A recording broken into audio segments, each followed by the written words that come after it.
So for this video today, I'm going to make some shortbread. Now this will become part of a test, so it's very important that you watch this video, take some notes and have a practice at home. So you can see I've already weighed out my ingredients, three main ingredients going to use today. I've got 90 grams of sieved plain flour, 60 grams of softened butter. I've used butter and I left it out for about an hour so that it's nice and soft now and pliable. And I've got 30 grams of caster sugar. I've also got a medium-sized metal bowl to mix my paste into. I've got a rolling pin, a grease baking tray. I've got some extra sugar for dusting. I've got some cutters.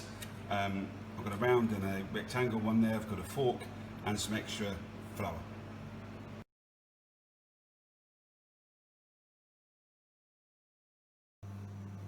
As you can see, I've got the three ingredients into the bowl, so the butter, the flour and the sugar. I'm now going to rub the three ingredients together, incorporate them into a paste.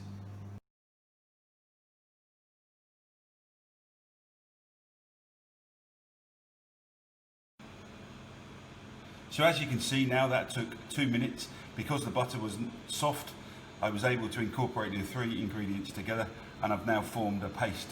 Once you've got the paste formed, stop. What you don't want to do is overwork the dough, and I need to just leave it to rest for a few minutes.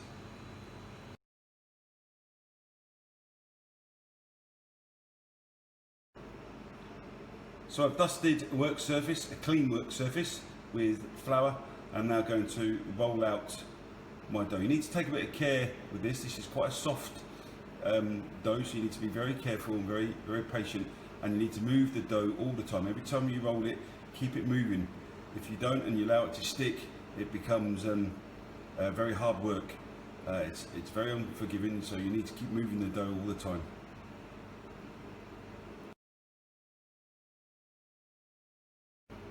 So as I'm rolling the dough, I'm constantly moving the pastry all the time to make sure it doesn't stick to the bench, and then keep rolling it out some more.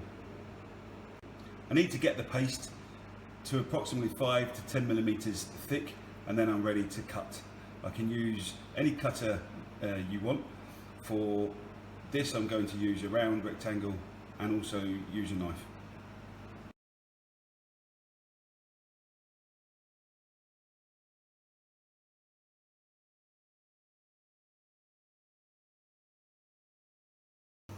So for today's video, I've used three shapes.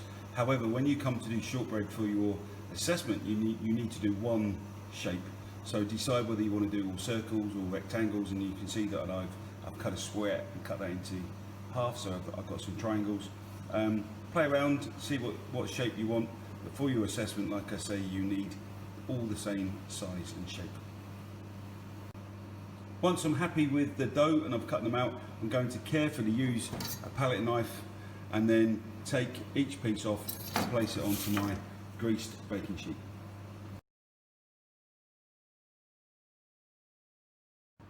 So I've rolled out my shortbread, I've placed them onto my greased baking tray.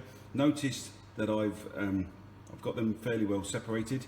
If I put them too close together, they will slightly spread out in the oven, and I don't want them all merging into one. So I have spread them out. I've actually got three of each shape, as you can see here. What I'm going to do now is, using a fork, I'm now just going to gently prick each one and then dust with some extra sugar, and then bake in the oven, gas mark 2¼ and 135 degrees Celsius if you're using a fan oven, for approximately 30 minutes. So my shortbreads come out of the oven, taken just under 30 minutes in a fan assisted oven, around about 135 to 140 degrees. I'm now going to take them carefully off the baking tray using a palette knife and place them onto a cooling rack and dust them with sugar. So as you can see, my finished shortbread's now on a tray waiting to be served. You need to sprinkle the sugar onto the shortbread when they're still warm, and it's best to do it raining from a height so it covers all of the shortbread. So that's a shortbread recipe.